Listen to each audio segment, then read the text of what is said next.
Today, I have Molly Carr, who is a luxury destination weddings photographer and business mentor. She owns Molly Carr Photography. Her stunning work has been featured in Martha Stewart Weddings, Harper's Bazaar, Elle, and Travel and Leisure. Hi, Molly. Hi, Anna. I'm so happy to be here today. I'm so excited to have you. Your work is absolutely stunning, and not only the quality, but the locations of where you've gotten to travel and shoot these weddings, like, is truly a dream job. Thank you. It is my dream job. Absolutely. I feel so incredibly grateful to be able to work all around the world with such wonderful clients and see these truly historic, just very, very important properties that I probably in another lifetime would have never had the opportunity to do. So I am so appreciative and so grateful to be here. Yeah. And I think that just in general, anytime you hear like luxury destinations, wedding photographer, obviously that sounds very like glamorous. And I feel like a lot of people, regardless if you're like a photographer or not, that just seems like a very like unattainable way of income to most people. So because it is like that once in a lifetime dream job, but I Yeah. would love to kind of start off just like hearing about your background and kind of like how did you get to the place of traveling around the world, going to five-star locations, and also charging a very premium rate for it? Well, absolutely. So first of all, I've been a photographer really as long as I can remember. But to be honest, I never even considered it as a profession. When I went to college, I studied fashion and marketing and graduated at pretty much the kind of right when the recession was at Mm, its worst in 2010. I was very, very fortunate to get a job right out of school working in branding and marketing for Coca-Cola. And mm, it was a phenomenal experience. It's the number one most recognized brand in the world. And honestly, it taught me everything that I know as a business owner, as a marketer. And after that, I worked in the luxury beauty industry. But I was really specific and had this idea in my mind of the type of life that I wanted. And I knew that I wanted to be able to travel the world. I knew that I wanted to do something in fashion. I was super interested in beauty and art and just being around cultivated people that pushed me and inspired me to be my best self. And kind of had a realization that I would not find a corporate job that would really allow me to create that. So I realized that I either had to design it myself or really, I think, realign my priorities and my vision. And so I ended up quitting my corporate job. I took a solo 3 month trip through Europe and in the process, started a blog. And for me, that was really my aha moment. When I got home to the US, I was still trying to figure out exactly what I wanted to be doing. And I considered opening up a boutique, going back to Paris and getting my MBA, interior design. But all the while, my blog continued to grow and demand for my photography increased. And I started to have magazines like Travel and Leisure reach out to me, brands reached out to me. And then finally, probably the 100th person asked me, why are you not a full time photographer? And it just clicked that that photography was going to be the thing that allowed me to really live that life that I so knew I wanted, but just wasn't sure exactly how to create.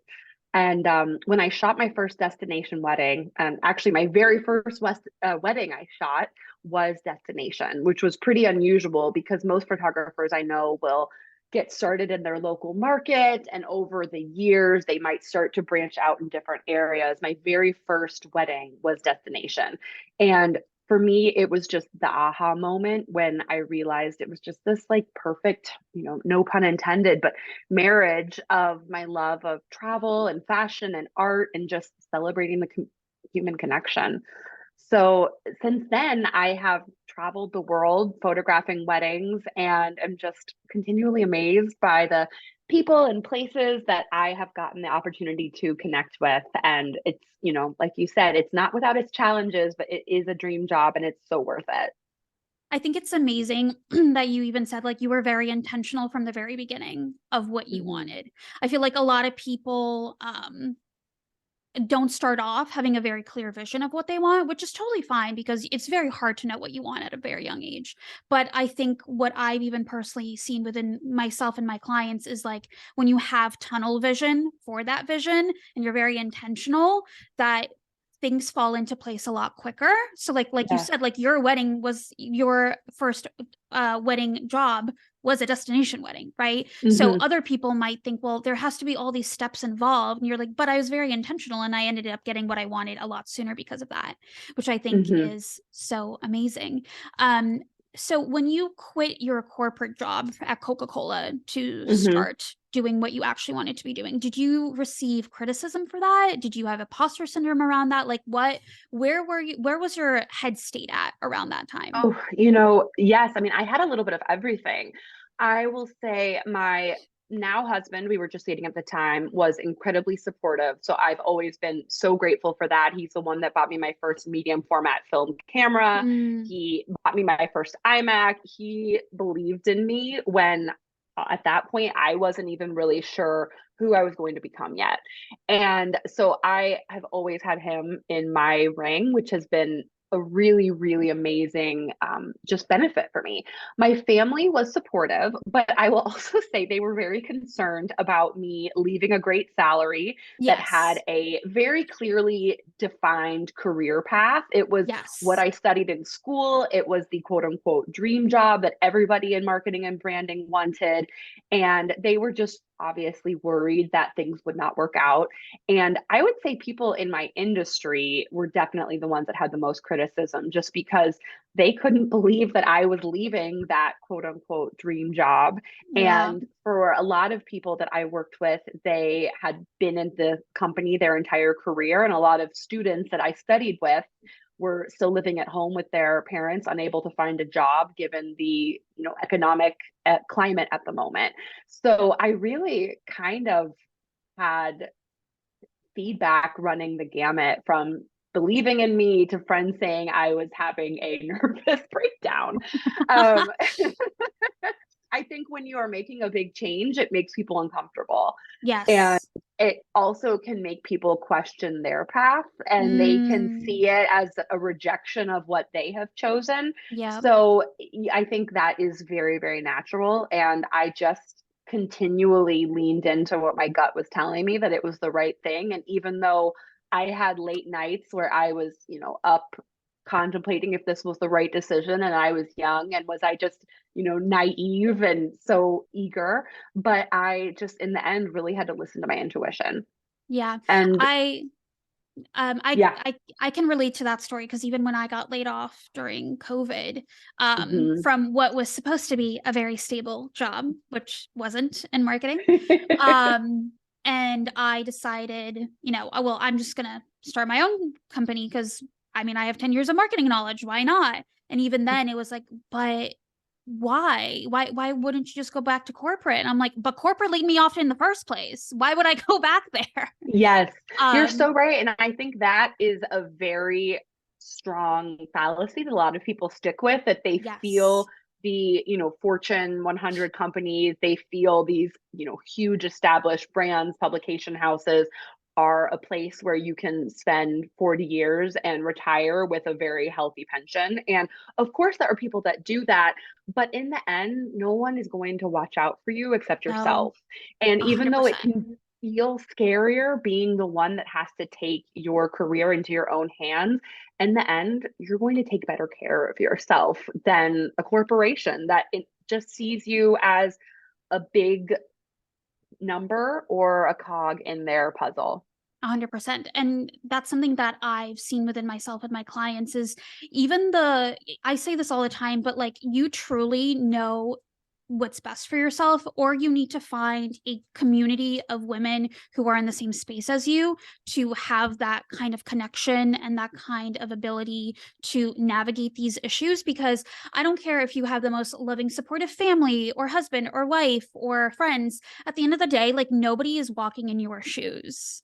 So, even your husband, as supportive as he wasn't physically living your life. right? So he Hmm. could only be as supportive as he could be. So that's why, I mean, this podcast is for, connecting with other women and female founders to truly navigate these kinds of conversations around like what it's really like, because we're all walking similar paths. Yes, Yeah. I completely agree. So on the topic of dream job, I mean, clearly you are a very good case of like, I had a very stable job, I took this wild chance, and now I'm living this like beyond miraculous dream job life. But what would you say to people who are like, yeah, but that could never be me, like I can't go 0 to 100 because things like that Mhm. just don't happen to me? I mean, I think that's completely untrue. I think that Mm-hmm. it can happen to anyone. And really, you just have to have the vision and you have to put in the work. I mean, when I started, I had literally no network, I had no mentors, I had no connections. I did not know anybody that was pursuing a artistic career. And that was doing it as a full-time profession. I had no one to really base any of my decisions on. I just spent a lot of time learning and growing and investing in education and making a lot of mistakes. Mm, And just for me, that defined vision was what allowed me to continually go back to what was driving me and what was most important. But I think 100% everybody has the ability to create that dream job. They just need to know for them what's most important. And I think oftentimes it's starting at the very end and working your way forward. So thinking about in 40 years what you want your life to look like and yep. what you want to be doing, and then figuring out what it takes to get you to that place. And I think really that the most important thing is just putting yourself out there, leaning into the discomfort that it brings, getting out from behind Instagram, and Yeah. still embracing the human connection. I mean, I think being able to make relationships with people is the number one most important thing in any career path in any industry. And it's very easy to just want to live behind the content that you're putting out there and never put yourself further into the world because it's scary and because you can have that imposter syndrome big time. Yeah. But just, I think for me, really putting yourself out there, investing in education and becoming your brand and living it is what it takes to create that dream job, even if you start with no money in your bank account, no mentors, no experience, you can still 100% do it. Yeah. I have a theory that I feel like a lot of times people look at people who are really successful and they're like, well, they're a genius or they're super talented, or like they think that you have to have this like 1 in a million years types of skill. Like you have to be like a lyrical genius, like Taylor Swift or something, right? To actually like ever make it. But like the way I see it, like I don't think I'm special. But I know I'm a hard worker. So like my kind of Yes, philosophy around that is like nobody is like born special, but some people are born super talented with special, unique abilities and gifts and high IQs. That, yes, you can't deny that. However, without that talent, without action, is not going to go anywhere, right? And same absolutely. and same with like me, who like, I mean, I wasn't born with any extra, magnificent talent, like 100% no. But at the same time, like you, I had this vision, and I was like, well, if I can hone in this vision and get really good at something and keep driving that force and keep taking action, then I'll have what I want. And now I have what I want. So, regardless if you have talent or if you don't necessarily have a recognizable talent, but you have a vision, both paths can become special in their own right, but both paths will only become special when both paths put in the action and put in the work to get there. So, Yes, I completely agree. yeah. So that's why when people are like, well, they have imposter syndrome and they're comparing themselves to other people who are like super talented in their eyes, I'm like, yeah, but they only became talented because they put in the daily action. They only became talented, even like Taylor Swift. Like yeah, she's Hmm. amazing, but like she also has been literally doing this and she's been 6 years old. Like she herself was like, I'm gonna do this every single day for the rest of my life. If Yes. she didn't, she would not be the Taylor Swift we know now, right? So it's like Yes. once again, it's like having that vision, but then also doing what you need to do to like make that vision come to life. And that's when people become special. Yes. And I think it's also recognizing that everybody feels imposter syndrome. No Yes. one's no Yes. one's alone in that. And I think no one, no matter where they are in their career, doesn't have times where they feel discomfort. Because in the end, I think those times where you feel discomfort, where you're taking not just a step, but a leap, there's fear that comes along with that because you feel like, what if I fall? What if I don't land? What if I am pushing myself too far and I'm not able to be successful? And I mean, for me, I think the most important thing in those situations is just prepare, prepare, prepare. Put in the work so that when you are faced with that opportunity that is going to take you to that next level up in your life, in your career, in your business, that you're able to do it. Because I mean, I think, like you said, having the technical skills, especially in my industry, I mean, that is a must. Everyone Yes. needs A to be a hundred good percent. photographer, but Yes. that's not going to take you to the next level. Yes. That is just Exactly. what's going to keep you at the same place as everybody else. It's really that tenacity, that professionalism, and just putting in the work that will let you, I think, just face that imposter syndrome and overcome it. Yeah, a lot of my comments, a lot of my clients, especially like early on in their careers, are like, "Well, if I just made this amount of money a month, or if I just hit this goal, then everything would be better." And I was like, "I hate to burst your bubble, but it's not Mm. going to get better." Like, there is not. I think there's this notion that like if you can hit a certain milestone or a specific number, then like the world will always be like all the colors in the world will be brighter, and then like your life is going to drastically change, and like yes, I'm sure your lifestyle might change, but like you're still going to be that person that you are now with all these mindset issues, right? So Yes. it's kind of like a reality check because the same thing happened to me. I hit all of these crazy goals so early in when I started Mhm. my business. And then I was like, oh, but like nothing actually changed. Like it was like a fleeting moment of excitement. Yeah. And then within 5 minutes, I was like, okay, now what? Like, Yes. like, Yeah. I think if you're an ambitious, driven entrepreneur, that you hit those goals and immediately you just move past them and you want to yep, know what the next thing is. You don't celebrate them. They never feel quite as good when you yep, actually achieve them if they're goals, like you said, that are made without real vision, without real purpose, that are just arbitrary. I want to book a celebrity wedding. I want yeah, to, may have my first six-figure year, whatever it is. And then yes. it happens. And maybe you have lifestyle creep. I mean, there's so many things that can come into play that make it not necessarily as rewarding as you expect. So knowing, I think just again, like knowing your why, knowing your vision and what you want your life to be is the most important piece of the puzzle when making all decisions. 100%. And so now talking about stepping into like the luxury market, did you Mhm. was your first wedding luxury, or how did you kind of get into the luxury market? Yeah, so I wouldn't say my first wedding was luxury. It was definitely at a very beautiful high-end venue. It was a intentional design. The clients were amazing. But for me, I think what I did that was pretty unusual to a lot of people in my career, it's oftentimes people will start out doing the $500 wedding in a church basement and Yep. they book, a lot of business mentors will tell them, okay, book 20 weddings at that $500 price point, and then 20 more at 1,000, and then 20 more at 2,000, and I then would never four. say that. I know.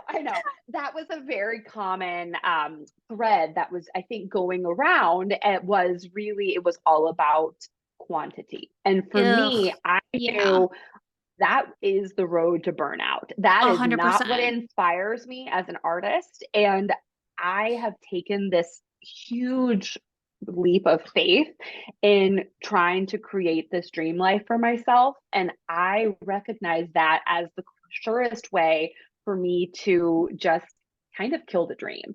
And that would lead to unfulfillment. So I instead, when my first wedding, I probably charged already a pretty luxury price point. And I was okay with knowing my first year in business, maybe I would only shoot 3 or 4 weddings. But Mm, if they were the right weddings, the right clients, not only would it inspire me as an artist, but it would also allow me as a marketer to have the type of imagery, the type of content, yes. the type of relationships and network to grow to that next level. So I just made the choice to start at a slower pace, but with the right type of clientele.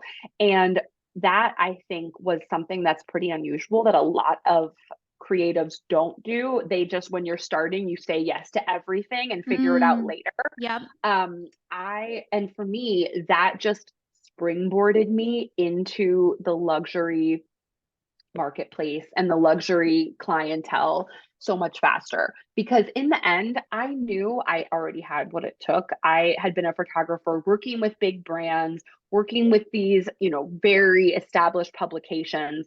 It wasn't like I was learning on the fly. I had what it took. I just knew that I was going to have to put in 1,000% more effort to make sure that when I shot that first destination wedding, that I hit every single part of it out of the park.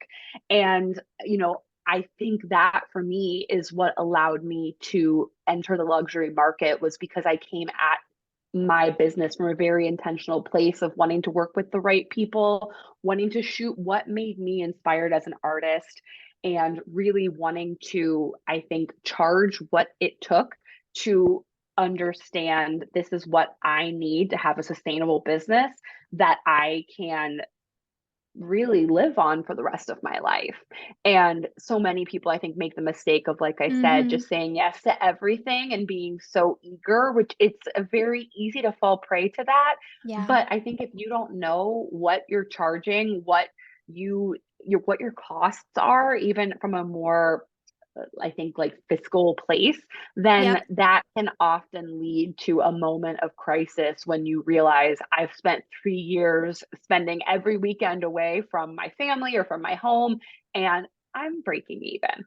Yeah, the intentionality is so crucial, and like, you don't even have to be in the wedding business to experience that, because I see it on a day-to-day basis with my clients Hmm. and just people who come and inquire about my services. They come to me at a point where they're like, "I just hate everything. I hate my clients, I hate my business, I hate my prices." Mm. Like, even today, I was talking to a current client, and she was like, "This woman who I've been working with has the audacity to tell me my prices are too high." And I was I'm like, "Well, yeah, because like right now you're at the point where like people are used to at that price point, and now you're trying to up level, and unfortunately you're going to go through this transition period where like you're going to have a lot of no's because all those no's are no longer Hmm. serving you." And something that I talk about a lot is like, I am very fiercely protective of my yeses because I also know the vision I have and the kind of people I want to work with, and the type of people I want to work with are not the type of people that are asking of me certain things. So I say no a lot. I mean, like just this past year, I probably turned down like $100,000 in potential Mm. sales because they were those, but that money was coming from people that like I just knew weren't a right fit. So Yeah. I made that decision, but I know it was the best decision and I don't regret it. But it does take a lot of courage to be able to say no to money, which I know is like very Yes. counterintuitive to what we've been taught. But Hmm. the more practice you have saying no and being super intentional, the faster you'll actually get to your vision. But it's having the determination and the courage to actually stay on that path that I feel people find really hard to do. Absolutely. And, I mean, even with being in the luxury market and, like you said, commanding a price point that can make some people uncomfortable. I mean, I can guarantee in any industry, there are always people that no matter where you are will be charging more than you. The market Hmm. is there.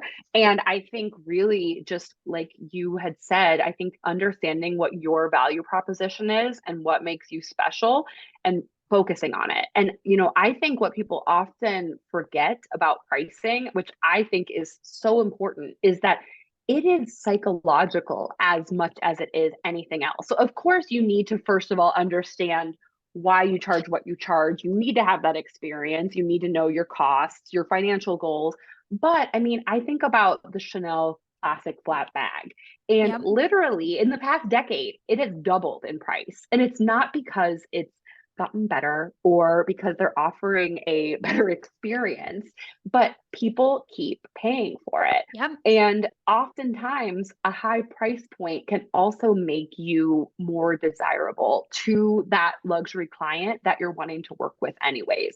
Because I know personally, some clients, if they see someone's price point is too low, they will see that as a lack of experience, a Oh, lack of work, 100%. and not want to work with you. So, I mean, it's so much more than just, okay, I'm going to raise my prices by X amount per year. It's also knowing that your price point, as long as you have the experience that you can command that, if it's too low, you might actually be deterring your dream clients from working with you. Oh, I 100% am that person. Like when I'm shopping for whatever service I'm shopping for, like I am a very premium buyer, especially for my Yes, business. So when I am interviewing someone or I'm like looking at their prices and I see that they're low, I'm like, "Oh, why are they so low?" Especially because exactly. I am in the business field. Like I have 10 years of corporate experience. So like I to me, if somebody is pricing themselves accurately, I'm like, oh, okay, they know what they do. They know what they're doing. And Yes. so I'm definitely like that kind of shopper. And something else I see is people, a lot of businesses wanting to be premium. So they want to be a Chanel, but the way they're behaving is a Walmart. So, yes, Yeah, which that's by a the big way, disconnect. yeah, which by the way, both Yes, companies make billions of dollars, right? Like Walmart makes exactly. billions of dollars, Chanel makes billions of dollars, but Walmart knows it's Walmart. That's the difference, Yes. right? So Walmart is like, listen, we know we're Walmart, so therefore we're going to stay on brand and talk to the people we know are going to make us those billions of dollars, right? And then same Mm-hmm. with Chanel. So it's like something else like I really work on with my clients is branding and the perception of that, right? So like Yes. so I see a lot of businesses like wanting to be Chanel and having Chanel price tags, but then their business isn't physically set up to be a Chanel, right? Mm-hmm. And that's where the disconnect is. And then they're like, well, why is nobody paying me this 5-figure price tag? I'm like, well, because you haven't actually put in the work to develop a brand that is associated and can handle a 5-figure price tag. Yes, absolutely. You're so right. And I mean, like you said, there truly is a market for both brands and for all the brands in between, from Gap to Alice and Olivia Yep. to Celine. But really knowing who you want to work with is and what it takes to develop your brand in a way that will really connect and resonate with that client is, I think, what it takes to get from just a typical brand that people are hiring solely for the service you provide to being hired for you and for what makes you special. Yeah. So how did you develop your brand? Kind of like what was the philosophy or the process into developing like who you wanted to work with, your branding, and then really sticking to that vision of like, no, this is the type of luxury market I want to be in, and I'm going to hold true to that. Absolutely. So when I was first starting, I actually, like, right in the very, very beginning conception phase of my photography business, I put together a brand survey that I sent to a few of my past clients, to friends, to family, just from a really high level. When you think about me and who I am and what I do, what comes to mind? And the number one thing was Paris. And for me, that kind of was what created my path to where I am now. I had always been a very intrepid traveler. I had always, like I said, I studied fashion. I always very interested in the arts and beauty and history and the old world type Yep. of elegance. And when I realized that was what people were seeing from me and from my personal brand, then I essentially just leaned into that and focused my efforts versus trying to create something that I wasn't. Because as a photographer, my business and my brand is me. Of course, the images that I create are part of it, but in the end, I believe people hire you for you. Oh, 100%. And I think just being able to really live that brand, and I quickly realized what that meant. And I think for me, I mean, I worked with one client in particular who everything about the whole experience of working with them was just an absolute dream come true. And that kind of for me was what made me realize these are the type of people that I want to work with. And I'm Mm. already attracting them by these choices that I'm making with my brand. So I even set up a call with the bride after the wedding to really dig in with her a little bit on what made you choose to work with Oh, I me love and what that. was your experience of working with me, because Yes. I want to work with more people just like you. You are amazing. Everything about our experience working together was a beautiful collaboration and such alignment that I think for me, that was what made me realize these are the type of couples and clients that I want to work with. And from what they ultimately said was that they hired me for my taste and Mm. not just for my photography experience, but Yes. they Yes. really trusted my taste. And to some extent, that's kind of one of the things that you can't necessarily teach. Of course, you can invest in learning more about, fashion and beauty and art history, but in the end I found that that's mostly what my luxury clients hire me for. They want to be able to trust your taste implicitly. They want to know you understand them, and that not only you'll do your job perfectly, but that you also will add value to them and to their life. And I remember a specific experience that really kind of brought that into full picture for me. Was I had a groom actually in about 4 or 5 years ago. My husband and I went to Morocco, and we took a 2 week trip through Morocco, and I shared about it on my social media. And when I got home, one of my grooms called me and said, I'm tasked with planning our honeymoon, and I literally need to book your exact honeymoon down to, can you please send me links to your husband's wardrobe? Oh my God. I don't know exactly where he got that from, but really, that was such an aha moment that, yes, Yeah. they hired me to photograph their wedding. That's it. But they trust me enough that they want to plan their honeymoon Yeah. based on my lifestyle and what Yes. I have been showing them. And I think in the end, that is the way that you can position yourself to work with a truly luxury and premium client, is by living that brand, being that brand, your brand being yourself, and them hiring you for not just your skills, but also your tastes and your vision. Yeah, I think personal branding is so important regardless if you are a service provider like you where you have a skill. I think that's specifically for service providers regardless of what kind of Hmm. service they give.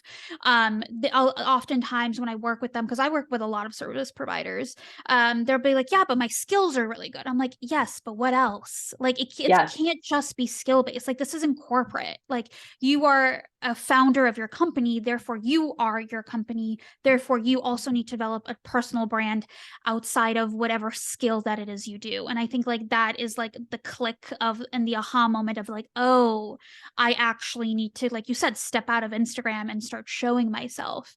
Hmm. I think for when you're like me, like when I'm consulting and coaching and things like that, like I know I have to be the brand, so for me it's easier. But I think for service providers and specific, it's hard for them to kind of like step away from the skill and develop themselves in their Yes. brand.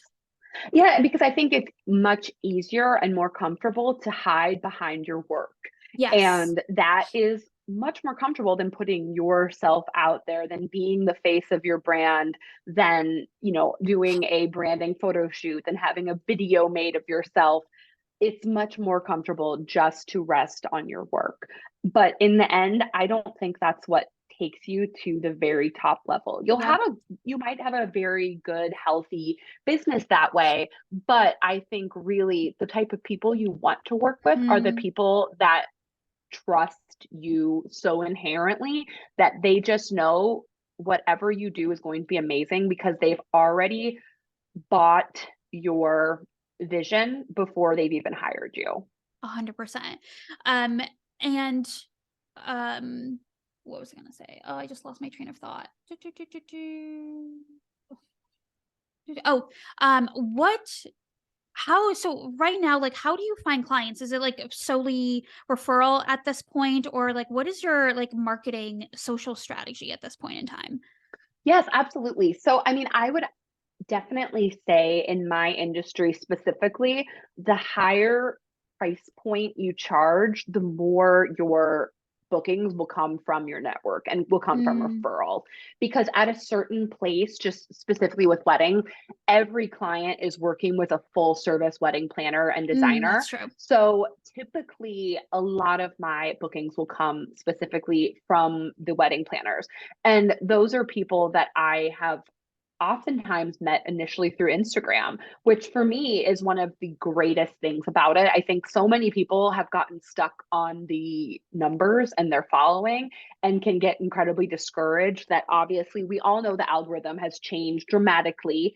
Yeah. And the way people grew 5, 7, 8 years ago is not the same way that they grow now. But it Yep. doesn't mean that there still isn't just as much value. I think one of the greatest things about it is the fact that it is a social network and you can meet people, and for me, from across the world that will, really become colleagues and friends and will bring you business and you've never even met them in person. It's all through Instagram. So I still grow my network a lot through Instagram. And I will say some of my clients also find me on Instagram. I found a lot of them that do have followed me for years. So even before they got engaged, they followed me because they just liked my work.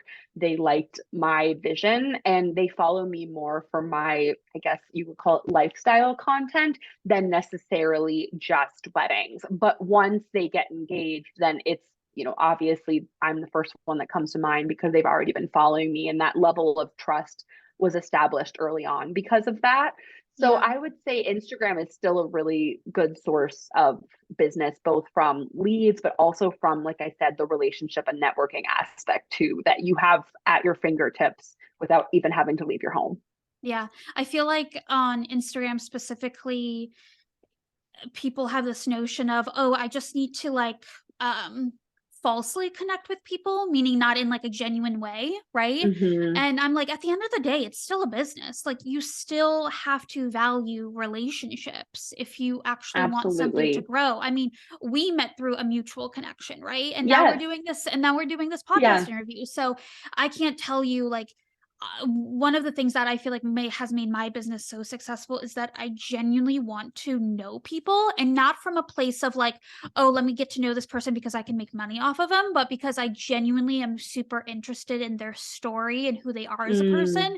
And if it ends up in the, long run making me money, that's great. But like, really cultivating genuine connections is like what I value doing. And it's one of the reasons why I've been financially successful in it as well.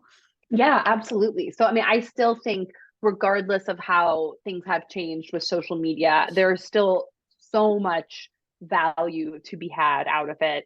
And I mean, I think making relationships in a way that's intentional, that's out of a place of support versus just how can I get something out of you? Yes. That, I Yes. mean, people read through that, they see through that a hundred immediately. percent. And I mean, specifically in the wedding industry, everybody wants to have a relationship with wedding planners because they're the ones that send a lot of the business. Yeah. And it is such a big mistake for people to send that cold call email where they've never heard of you, where you don't even follow them on Instagram and say, here's my pricing. I'd love to work with you someday. I mean, that just makes you feel used. It makes you feel like you are a source of like a money funnel essentially, and not a real person that has dreams and hopes and a vision for their business too. So I think that putting in that work and being authentic and genuine, just like you do with your relationships, just can make all of the difference in the world from the long run. 100%. Because at the end of the day, people want to hire a person, not Yes. just like a task at the end of the day, especially for something like a wedding. Like, oh my God. Yes. Um, Yes. can I ask, what is the range of your pricing? Yes. So at this point, I charge around my weddings for intimate weddings will start around $18,000 and just goes up from there, And is that a, depending on the amount of coverage. yeah. Um, Typically, I have found most luxury weddings will want 2 to 3 days of photography because they'll often want the full wedding day as well as the pre-wedding events, the farewell brunch. They might Yes. do a photo shoot in Paris a couple of days before they head down to the Loire Valley Chateau. So it's all very custom. I don't have set packages. It's really just defined on what the scope of the project Yeah. is, what type of team I need, how many hours we're thinking for every day, that sort of thing. Yeah. And that 18K, that's all inclusive and it gives you everything you need to physically like um live at wherever you're living for the next 2 to 3 days while shooting and eating and doing all of that. It just depends on a job by job basis because of my travel. If I'm already going to be there, then yes. But some of the more remote destinations, I will have, they cover all of my travel a la carte because I'm not already going to be there. Like shot a wedding just recently up in the Hudson Valley. And obviously for me, I was having to travel there and the next day go to Italy. So I just handle that a la carte. So it really is just a very individual Yeah. process based on what their needs are as well as what my current availability is. Yeah. What's the most like outrageous wedding you've ever done? Like from a grandiosity scale. Um, you know, I would say not necessarily from a grandiosity scale, but one that for me really was just incredibly special was actually an elopement. It was Mm, just two people, which I actually love. I think it's so incredibly romantic. yeah. But this couple ended up having their elopement on Santorini and they did 4 days of photo shoots. So we Oh my literally God. spent 4 days, four hair and makeup experiences, 4 days exploring the entire island from the black sand beach Yep. up to Ia and doing Yep. these absolutely iconic photo Wow. shoots. And it was a complete editorial experience. It was not your traditional wedding where you've got an hour to get the photos and you've got the wedding planner calling you and wanting to get back for cocktail hour. This was a complete editorial experience. So while I've done weddings that are much more, quote unquote, lavish and obviously have Yes. a bigger budget because they're not just spending it on two guests, that for me, from a photography perspective, was really, really special because I got to truly drive the entire experience and the every single choice was based solely on creating those iconic images. And I mean, the wedding was published in Martha Stewart Weddings on Sale Me Pretty. I mean, it continues to circulate the internet years later. And it was a really big, I would say, leap in my career. That specific wedding was. I got to work with a really fabulous team. And it was just one of those moments that I think definitely was a turning point for me and the type of clients that I worked with. Amazing. Well, on the heels of that, I think that seems very glamorous. And I mean, like your job in general seems very glamorous. But I think a lot of things that seem glamorous, I always say, like, if it looks really effortless, it probably took a lot of effort. So what is like the actual reality of what you do? Because yes, you're in these like glamorous locations, but at the end of the day, like you're still working. So Oh, do yes. you have like when you're on location, like do you have a team? Are you like you said you're working with the wedding planners, but like what is like the reality of like having 2 to 3 days of like making sure you're not making any mistakes for this once in a lifetime opportunity for somebody else. Yes. Well, yes, it is so much more work than doing the traditional hometown wedding where you pack your stuff in your car, drive to the bride's house, photograph them there at the church, at the reception space, you're home by 10 p.m. with Jimmy John's. It is completely different than that. I would say on average, I expect every wedding for me when I'm traveling internationally to be gone at a minimum 7 to 8 days, because I, of course, need to get there several days in advance, both because it's 2023 and all of the insane travel Yep. fiascos that have happened. I need to be very, very protected so that, okay, I missed my flight. I'm a day late. That's fine. I missed my flight and I'm 2 days late. Okay, we can make it work versus just rolling in the morning of all of the events starting. So it's a significant amount more time invested. It's also a lot more pre-planning because these epic venues, these chateaus, these historic villas, Hmm. private estates, they are absolutely massive. They don't have elevators. They probably have medieval staircases. I am typically putting in 30,000 plus steps per day on a wedding day while carrying 3 cameras. So it's both very physical and also going back to your question about a team, I need a very high functioning team to be able to execute that. So I have a assistant and a second photographer who travel with me, and really just all of the pre-planning that I do. I often tell my clients that I have their timeline down into 5 minute intervals Wow. because ultimately all of that pre-work allows me to be creative on a wedding day. I don't want to have to make any decisions when I'm there. I want to actually use my brain as little as possible. I want all of that effort to have been done in advance so that when we get there, A, we can execute, and B, knowing weddings always have things go wrong, that we can quickly pivot, make a decision, and move forward versus wasting incredibly precious time having to replan and re-execute. But then also, I mean, just even the travel can be very, very grueling. I mean, I think a lot of mistakes people will make is they want to travel and they think booking a destination wedding is the best way to do it. And to me, you should not take your first trip to France on someone else's dime.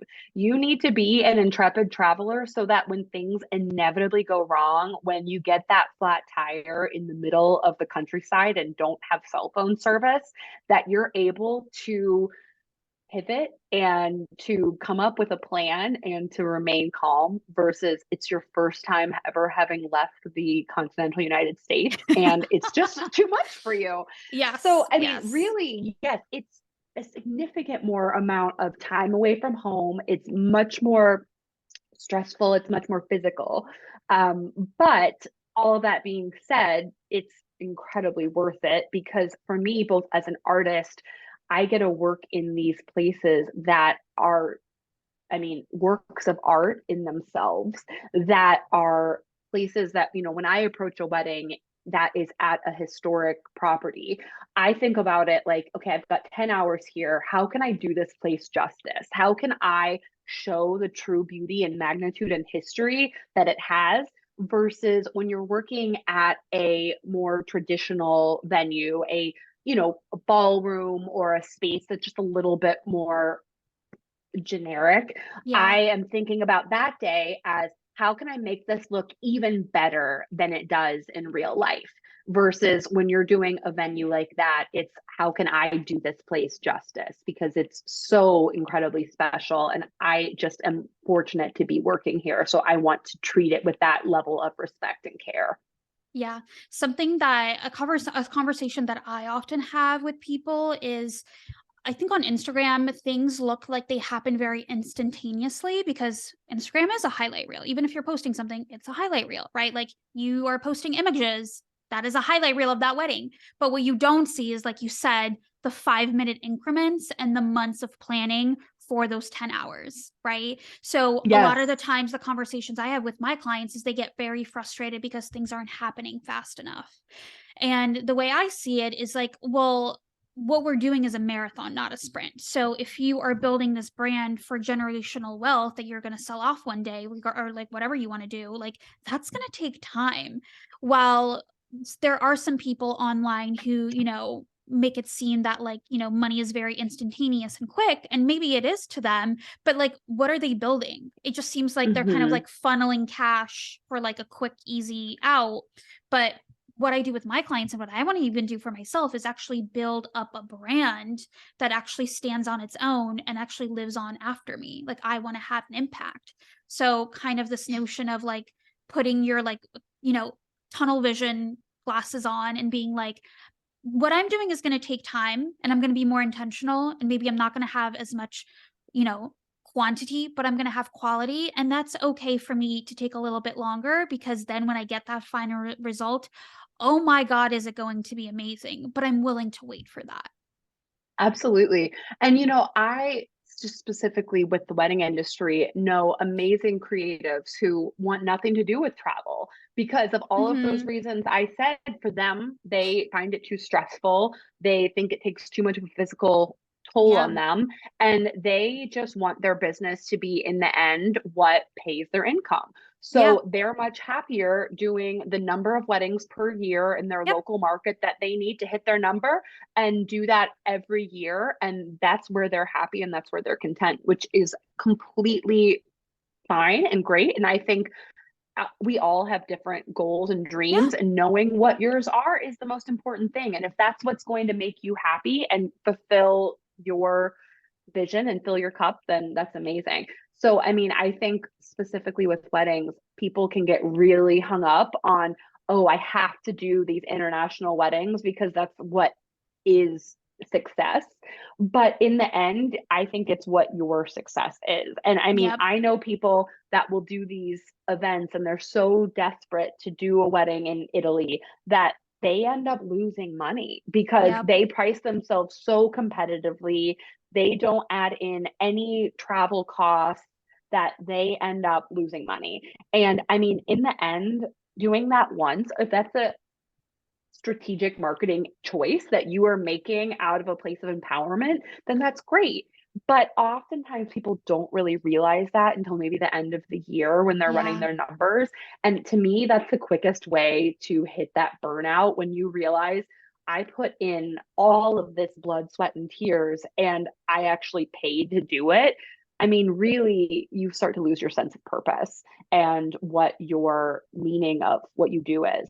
So I think it's all about just knowing, like you said, what you want your legacy and what you want your impact to be. And if you want it to just be, this is to make my family the money that we need to pay our bills, then that's all, that's great. But I Mhm. think it's knowing what's the most important to you. And for me, being able to work in these incredible destinations, and to be honest, the type of clients who I love, that's the type of weddings that they want, because it's Yeah. about the experience. And for Yeah. me, that experience and that time means I'm able to make these very deep, impactful relationships with them. And I would never have the opportunity to do that if it was just your traditional, like, drive to the bride's house type of wedding.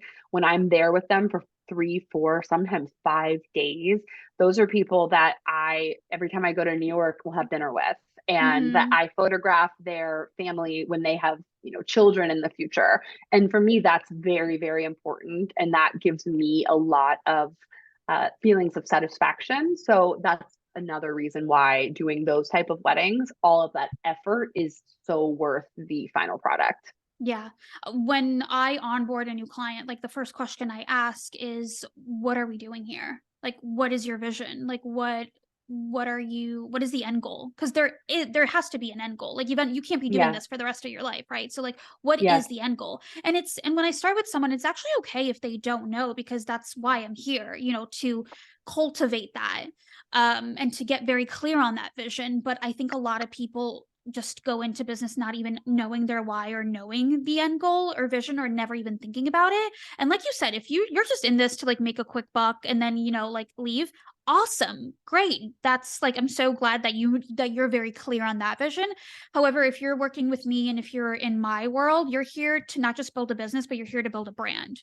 You're here to Hmm. have an impact. You're here because you're so passionate about your why. And you're here because you have like this bigger vision for what your legacy is going to be, and it actually really means something to you. So those are the kind of people I work with, which is why we get along so well. Absolutely. Yeah. So, on the cusps of working really hard at these travel destination, what is like one of the most frustrating experience you've ever had with like things going wrong? I mean, honestly, I have a hard time even narrowing that down because there's so many. Um, Thankfully, I have been very fortunate that every problem that has come my way, I have been able to solve. One that just comes top of mind because it was just a very recent wedding. I, in October, had a wedding that I photographed in Tuscany, and I was flying into Rome and had to rent a car, drive 3.5 hours north to the Oi, Tuscan countryside to our house. And oi. I had literally 2 days before that just shot a 12-hour wedding in the Hudson Valley, flown home for 21 hours, and then flown to Italy. So, needless to say, I was quite tired. And Yeah. driving in Italy is terrifying. And I was completely alone on this trip because my Oh, assistant was meeting me via train, and my second photographer was already in Italy. So we were all kind of converging together in Tuscany, but I had to get there solo, very little sleep. And so I drove the first 95%. It all went flawlessly. Literally got off the exit. My GPS said I was 7 minutes from the house. I got off the phone with my sister and was like, I can't believe I actually made it. Everything went so well. Well, long story short, there was a road closure that oi. basically was where I needed to go. So I went on another road to try to get there. Also, where I needed to go was closed. The third road was closed. So at this point, I am just starting to panic because I can't, my phone isn't working. I can't get a hold of my host. And I found another road that looked like it would take me a very roundabout way, but get me there. And it was a tractor road. Oh So my I am God. in this tiny little, I think it was a Renault, this just little bitty rental car, maybe a Mini Cooper. And I am going down this tractor road that is just filled with ditches and giant mud puddles. And at one point, I physically got stuck in the puddle Oh with my all of my God. camera equipment with me, with no phone service, still a mile and a half from my accommodation. And thankfully, after about 20 minutes of going forward and backward, I was able to get enough momentum to get out of the ditch and back on the road. But it was absolutely harrowing. I finally got there. I told my host, he said he's gotten stuck on the exact road several times. So Wow. A it was very crazy. luxury. A very Yes, luxury. very, very glamorous. There were absolute goats at one point that were in the road. I mean, it Stop. was it was just one of those experiences that, like, I finally got to my house that I rented and just had to lay down for 20 minutes and like reset. Yes. But I'm did you cry? I would have 100% like cried. I would have had a mental breakdown. I did not cry. I think I just forced myself not to because I knew I was alone. I think if I Yeah. had been with like my mother or my husband or like, even my assistant could have gotten some assistance, I might have cried. But because I was alone, I just Yeah, was you like, had to nope, like there's power through no it. other option. I have to get out of this place. Even if I need to try to push the car, I'll do it. But thankfully, I didn't have to.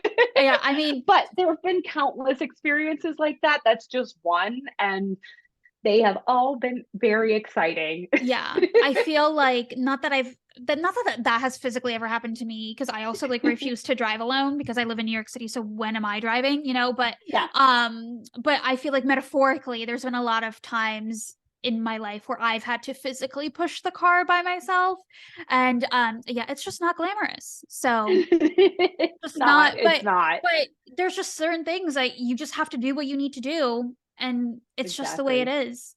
S Exactly. so on the talking about those challenges, then when you do get home, because like you said, every event is usually, regardless how long it is, like you're usually gone for around 7 to 8 days. So then, like, Hmm. how, and you are married, and you're very avid in the animal community for rescues. Like, you have Yes. other passions outside of photography. So Yeah. how do you balance work and life? Like you said, you do have a team, but what are Hmm. your like non-negotiables? What are your boundaries? Like what is Yes. life looks like outside of like the glamour to become Yeah. a normal human being? Yeah. Well, I often laugh. I feel like my life is either running around Paris in heels or literally cuddle up on my couch for days with my two rescue dogs. I feel like I'm either a total jet setter or the biggest homebody you'll ever find. Yes, And I for feel the same. me, that balance is like actually what brings me joy. I love having those more glamorous experiences where obviously driving and Yes. getting stuck in Italy is not one of them. But then simultaneously having those really quiet, restorative moments, I truly love having both. And I felt like during COVID, I obviously did not work for quite some time. So I Yeah. had much more of that time at home. And then 2021 was insane because I just worked all of the time and I didn't really have a balance. So bringing that back this year was just really, really life giving for me.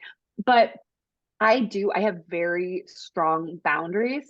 Um, for example, I will never be away from my husband for more than 2 weeks. That's my number where if it's more than that, I just really get homesick. So he'll Yeah. come with me sometimes, or if needed, I'll just turn down a job.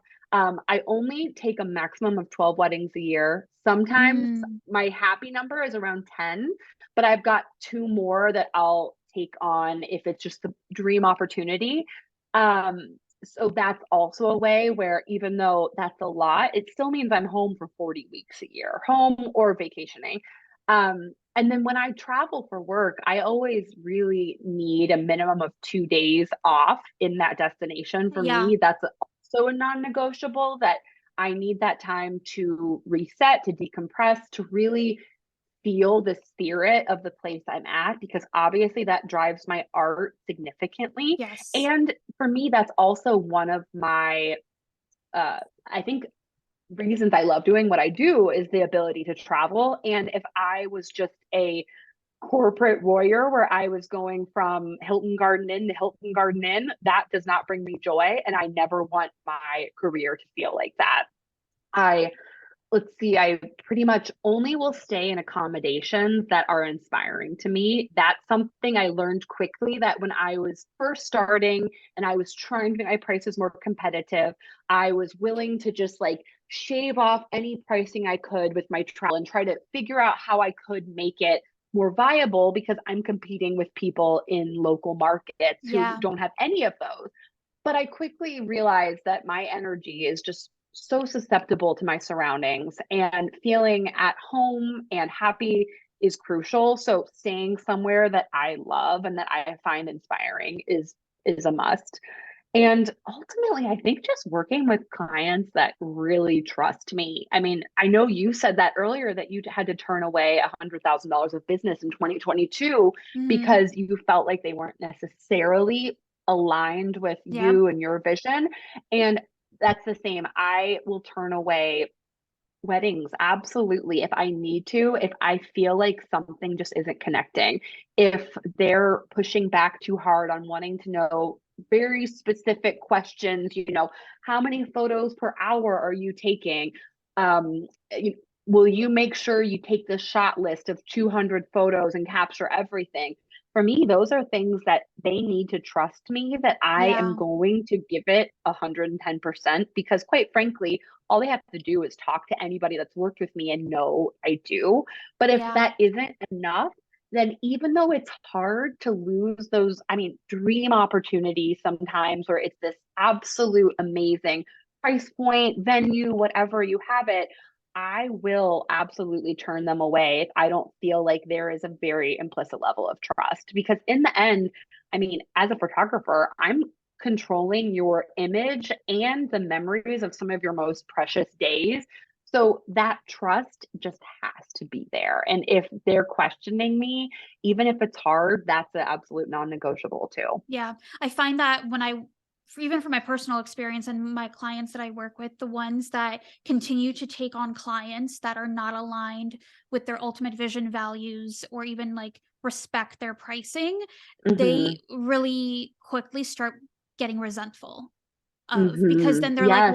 well, this person is not respecting me, valuing me, and they physically just see me as a price tag because they're trying to like get as much value for as little as possible. And who wants to like be on the receiving end of that? Like You I don't I feel like a always person. no, and I always Yes. say like I like money should feel really good. I think we've been taught that money is evil, money is greedy, and it's not. Yeah. Money's just a tool. What you do with that tool is another thing, but money itself is like Mm, it like absolutely. is not is neutral, right? Yes. But like so I make a very conscious decision that I want money to feel really good. So that's why I turned down six figures last year, because I wanted money to Hmm. feel really good. And now the clients that I do have, ever since I made that decision, was like they're just like the cream like of the crop. They're so Yeah. amazing, and it just like makes my living so much better. My purpose, my Yes. mission, my impact. Like I also need to feel really good about what I'm doing, and I don't want to feel resentful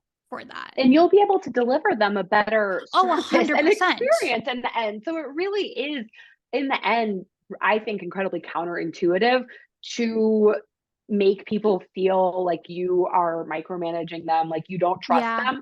Even if they give you their all is not the same amount Yeah. as when they feel like they are just empowered to do their best job.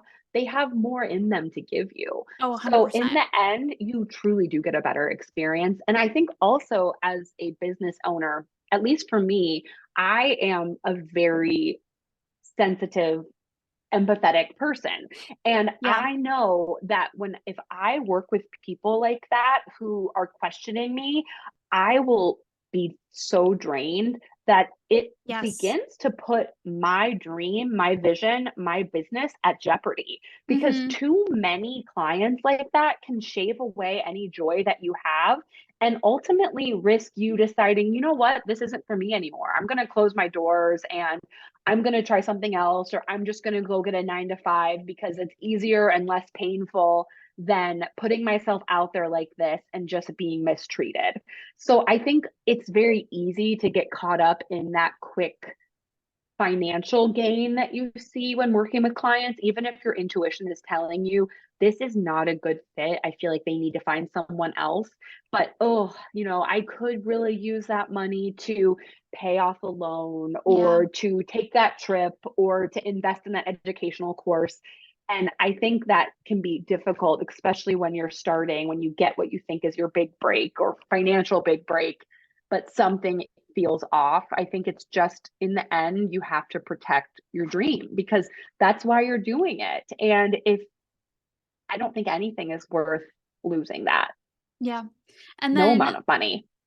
oh, 100%, 100%. The money is never worth it. Yeah, and you'll and Mm-mm. everybody will learn that. Like you'll have that client that will teach you a lesson that the money was not worth it. I know. And we've all had that. And, I'm really grateful that mine was like, it wasn't a wedding, it was literally a 1 hour job. And Yeah. even that, working with a difficult client, was stressful for me.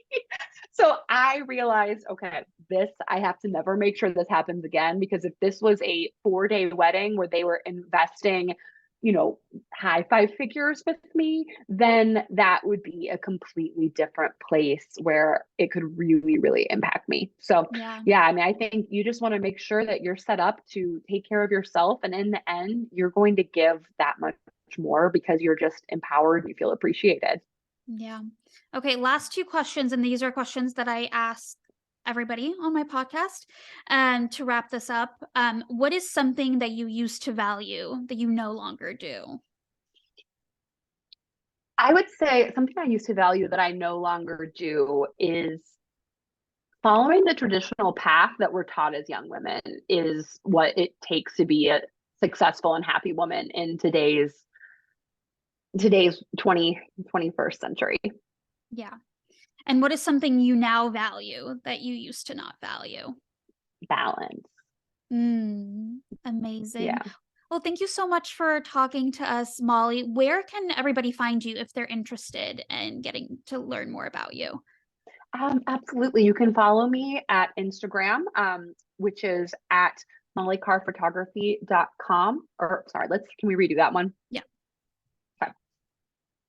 You can follow me on Instagram at Molly Carr Photography, and you can find me online, mollycarphotography.com.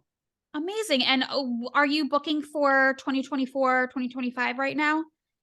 I am booking for 2023 and just starting for 2024. Okay, Typically, clients book perfect. me about 6 months out. Amazing. Well, thank you so much, Molly. Thank you. It was such a pleasure. I appreciate it so much.